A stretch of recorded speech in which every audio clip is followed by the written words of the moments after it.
day ñëw parce que boo ko bëggul doo ko mën a def ni mu war a sport bi il faut nga bëgg parce que temps bi mu laaj moo kii bu dul dara entraînement boo jógee si entraînement yaa ngi préparé say lekk alimentation yaa ngi ci ngay nekk toute la journée boo paree yaa ngi récupéré boo récupéré pare yaa ngi war a delluwaat salle boo delloo salle ñëw toogaat yaa ngi war a defaat cardio kon donc day journée bi day jël 24 heures bi kon donc il faut nga bëgg ko pour mën a nekk ci loolu parce que doo am temps pour leneen.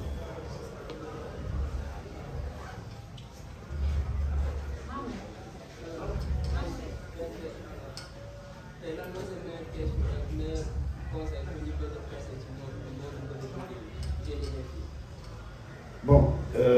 loolu moom sama conseil bi nga jox du dara dul discipline kese la xam nga bu nee discipline entraînement jox ko demande feneen ci la bokk te et puis li ma leen wax 70% yi lekk gi la kon donc il faut nga discipliner pour mën a respecter li nga lekk parce que boo ñëwee seen kër fekk rek ñu doog ay ceeb yu neex ak affaire demee nga war ko faa bàyyi di lekk ñànk tam ak jën bu ñu lakk kese xam nga wala blanc de poulet wala ñànk tam ak nen xam nga ne loolu mooy loolu il faut nga discipliner de trop pour mun a def loolu mooy sa style de vie. bon sama question yi ak sa jaay laa koy boole comme si monde bi ñu nekk boo xoolee comme fii du Sénégal te ci powerlifting actuellement si lu ma gisagul moom lañ yem quoi moom lañ gisagul si moom laa gisagul quoi laay wax quoi. Il y a Babacar qui est en Italie et Yahya. voilà te non si Babacar xam naa quoi mais est-ce que ñoom fi ñu ko investir fii lañ ko commencé d'abord laay wax wala ñoom fële lañ ko commencé xoolal nañ koo xam ne par rapport ak Sénégal laa wax quoi am ñi nga xam ne ñu ngi ko bëggee si mais yoon bi ñuy jaar comprendre fi may bëgg waxee quoi comme suñu producteurs yi actuellement comme ni ma waxee mënu ko yóbbu ko te yéen ci yoon bi d'accord mais juste que événement bi est-ce que mu ngi am. ok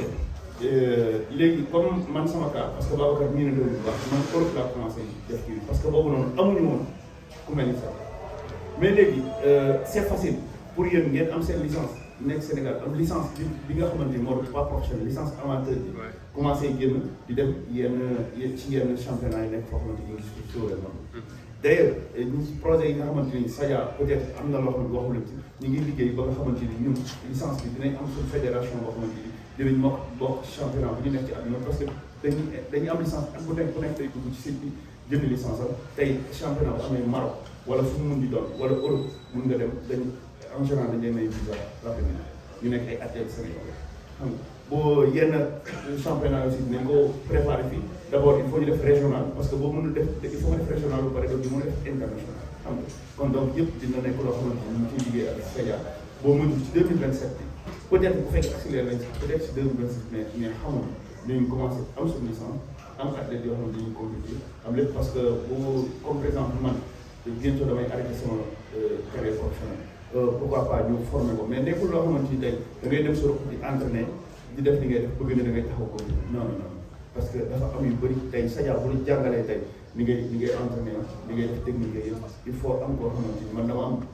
koo xamante ni sama régime alimentaire doog la am koo xamante ni chaque 2-3 semaines ñu changé sama système yi may entraîner xam nga kon donc dootul dépendre si yow aussi chaque 3 jours dama yónnee ceeb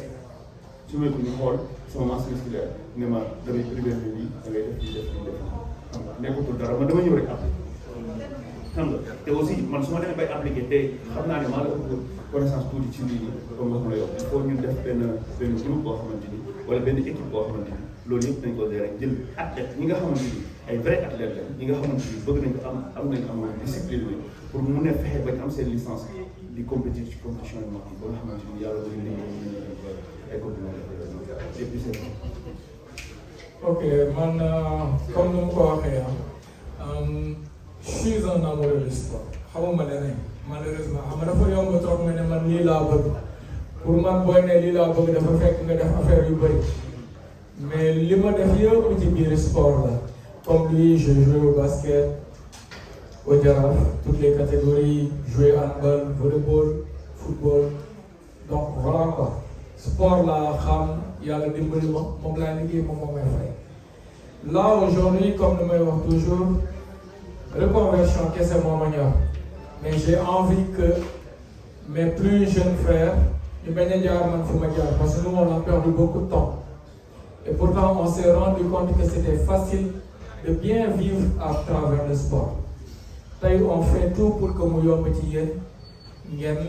am facilité yooyu moo tax formation bi c'était pas la période mais vous avez bousculé Idi Imdi Sadia, on l'a fait et on va en faire d'autres. Vous me voyez sur toutes les compétitions de powerlifting, de force athlétique, où je viens analyser, j'observe. Parfois, la première fois, vous m'attendez de one boy, lui c'est un problème. Mais quand ils m'ont vu me positionner, il y a une grande différence. Il faut comprendre que l'autre moment de l'haltérophilie, je ne connaissais pas la fédération d'haltérophilie. C'est une championne moderne Afrique, le 4e. Nous pendant plusieurs années entraîné am ben affaire bu mu wara def comme xam nga ni préparateur physique là mo sollicité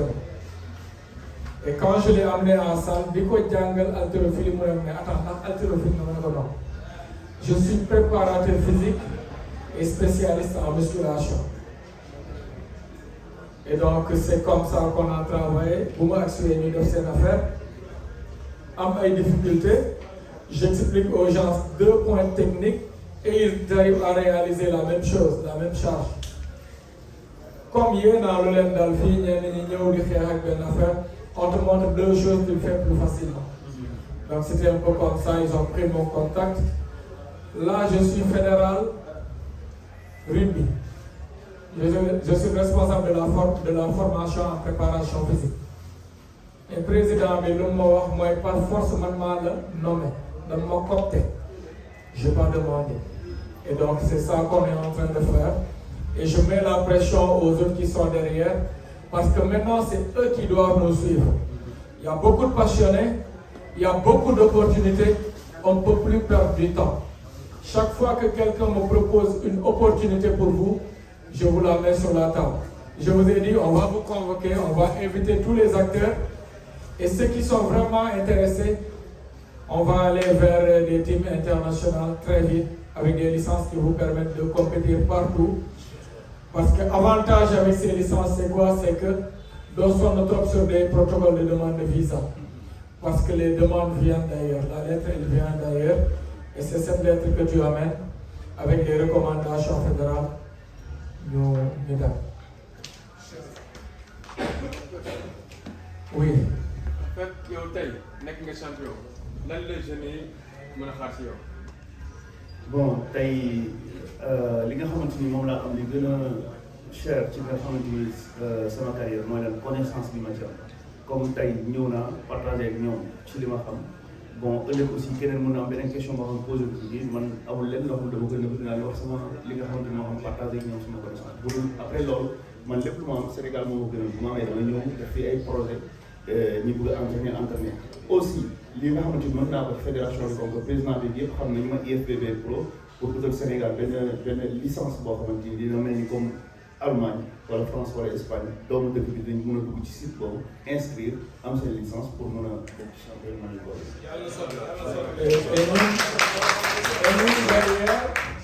Et nous derrière, ce qu'on va faire, notre responsabilité, ce sera d'accompagner les gens qui ont pour que nous puissions éclore, nous puissions développer ce plein potentiel. Donc, l'apport technique, on vous l'amène aussi. Inch'Allah. Oui, restez.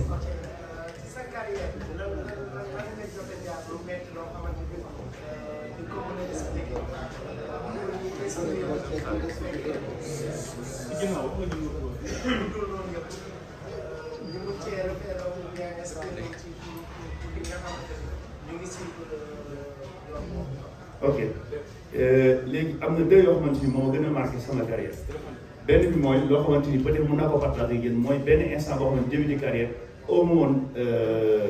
possibilité yi pour mën a fay sama li ma soxla yëpp pour un jour ma nekk am dama doon débrouiller bu baax nekkoon ci condition yu bëri ñoo xamante ni ñu ngi fi nekkoon wala am na ñoo xamante ni peut-être sax seen condition moo gënoon ma ciy dem mais boobu amoon naa gëm-gëm li ma gëm mooy yàlla may na ma physique bi te aussi xam naa fi ma war a jaar kon li ci des dinaa muñ ba egg foofu xam nga mooy donc li képp ku ci toog il faut nga xolam muñ bàyyi dara ngir def dara xam nga beneen bi aussi mooy mos naa blessure boo xamante ni man maa ko teg sama bopp parce que maa ngi jël charge boo xamante ni peut-être ki ma doon assister attanu ko moom parce que charge boo ko jëlee te pour yëkkati ko mooy problème pour amortir ko ba mu extension en général blessure yu bëri charge buy wàcc sa bopp foofu day blessé kon loolu mu ngeen ko moytu bu baax a baax parce que day nekk benn 2 ans boo xamante ni parce que muscle am na nu muy daggee ba ak ci tendon bi rek da ngay di nga toog benn 2 ans boo xamante ni da ngay sox mais loolu 2 ans boo ko génnee ci carrière boo xamante ni athlète bi mën na la sonal. Parce qu'il faut savoir une chose, c'est que les athlètes comme ñoom yi ñuy def c'est des athlètes qui sont sponsorisés ñoom seen bopp ñoom ñooy entreprise bi. Mais cette entreprise dafa am beaucoup de choses qui sont derrière. Il y a l'administratif, il y a le marketing, il y a les sponsors, il y a la logistique, il y a tout yoo xamante ni ci entreprise boobu la am. Donc imaginez leen entreprise boobu ñu ne la pendant deux ans entreprise boobu du produire ça va être un frein pour tout un collectif boo xamante ni day métti.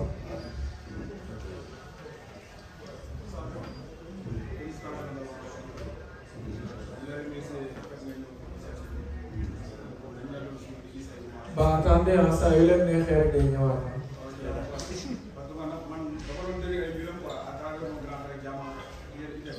Jamanka si men physique xam naa ko si men physique bu am avenir sax am na contacté booy boobu noonu mën na sori bu baax a baax. Jamanka si. C'est vrai.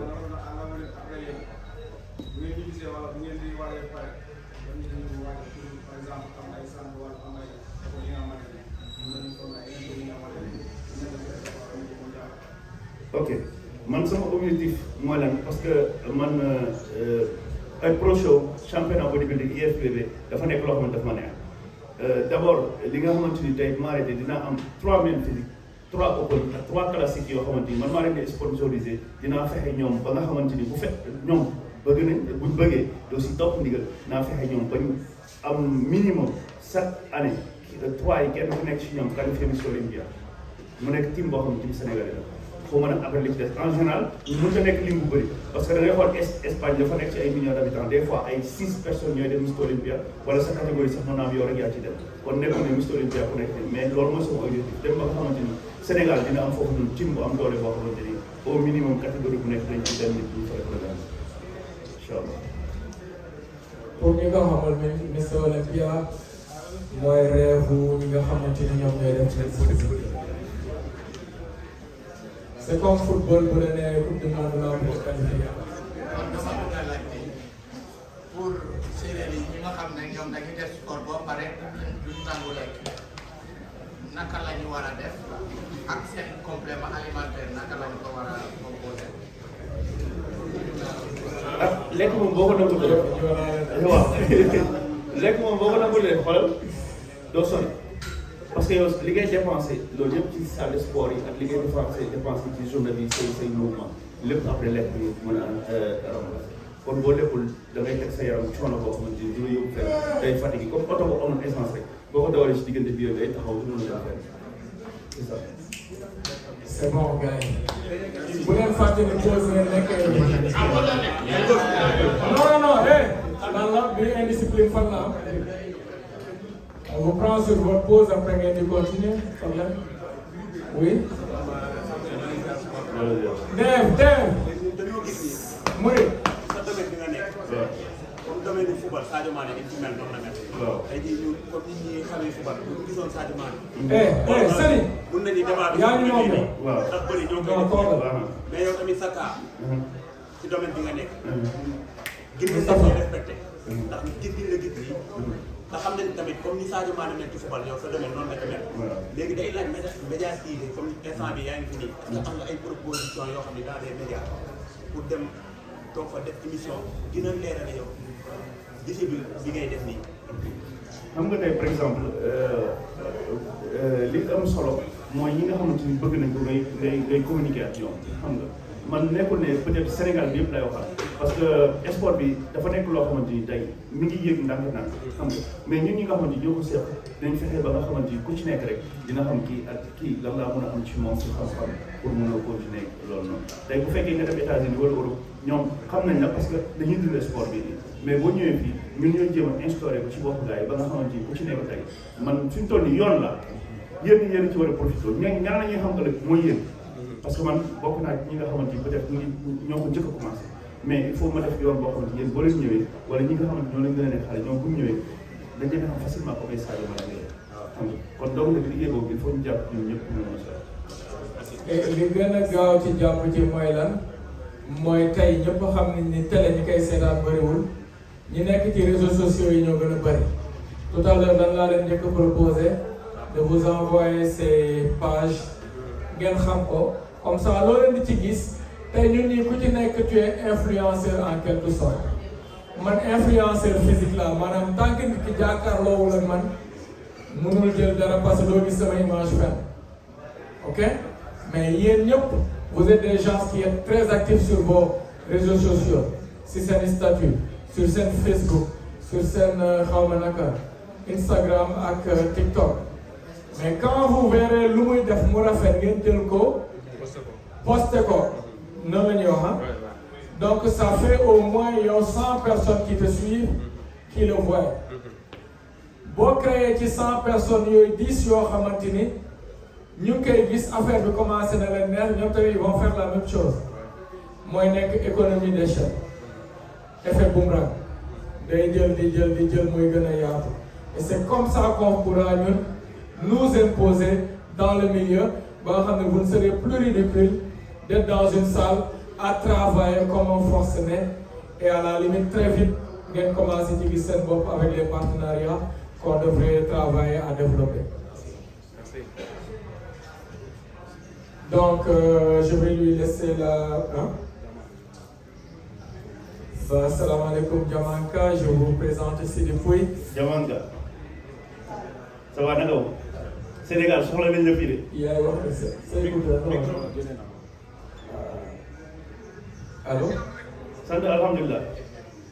bon ñi ngi fii nii benn formation gis nga fii nii Sénégal gars ñu ngi taxaw am na sa benn frère bu nekk fii nii dañuy wax après si la mentionné surtout ma ne ko Diamanka athlète boo xamante ni man gis naa la ngay compétir te aussi xam nañ la xam nga foofu noonu ci Italie kon donc Sénégal tamit war nga fi ñëw am daje yu mel nii partager xam-xam ak Sénégal yi parce que yaakaar naa ne mën nga ko te aussi ci monde bodybuilder bi am nga foofu benn potentialité boo xamante ni boo continuer di nga egg ci Olympia di nga def li ñu ci war a def ñëpp di nga bëri kon donc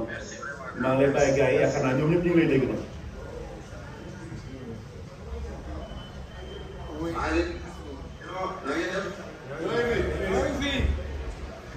yéen sant yàlla bu baax alhamdulilah yéen ñoo ko sant leen yàlla bu baax parce que Sidi Pouye grand bu baax la man mii nii ci tànkam laay wéy bu soobee yàlla bëgg naa yegg fu mu yegg waaw donc man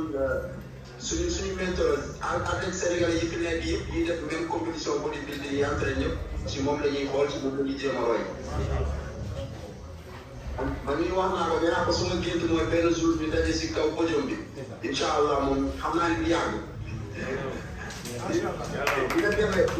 dina jafe gañ ko nag ndax gaynde bu rëy la nag gaynde bu rëy la macha allah waaw mais yàlla xeeb doole rek. yàlla defal la jàmm fi nga nekk. Amin, amin. Allez, Inch'Allah, merci beaucoup. Merci. Merci beaucoup. Dinañu jël contact yi Inch'Allah. Et puis le travail va se continuer parce que ñu bëgg a liggéey loolu avec Sidi Pouye installé fii benn firme boo xamante ni tey yéen ñëpp ku ci dellu si rek di nga mën a apporter sa contribution et à distance aussi ngeen mën a di indi seen contribution. D'accord, amul benn problème. kon ñun honneur lay doon ci ñun incha allah. Inch'Allah, Inch'Allah. Allez, merci beaucoup. yàlla ci yàlla fekk ma ko bu baax merci beaucoup. Amiin amiin yàlla taxawu leen bu baax aussi foofu.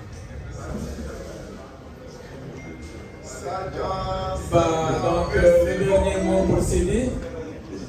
après ñu bàyyi leen ngeen jël pause bu ndaw balaa ngeen di reprendre. ok bon ñu ngi leen di nuyu yéen ñëpp di leen gërëm vraiment toogaay bi rafet na te yaakaar naa li ngeen fi jàng di leen servir pour ëllëg parce que tey loolu jàng fii rek yéen a koy joxe ci yeneen secteur kon donc teewlu leen ci bu baax ba nga xamante yéen ko téye pour wan gars yi nan la ñuy entraîné bu baax a baax parce que yéen a yor société Sénégal bi bu fekkee ñëw ngeen jàng fi yéen a koy tasaat ci dëkk bi kon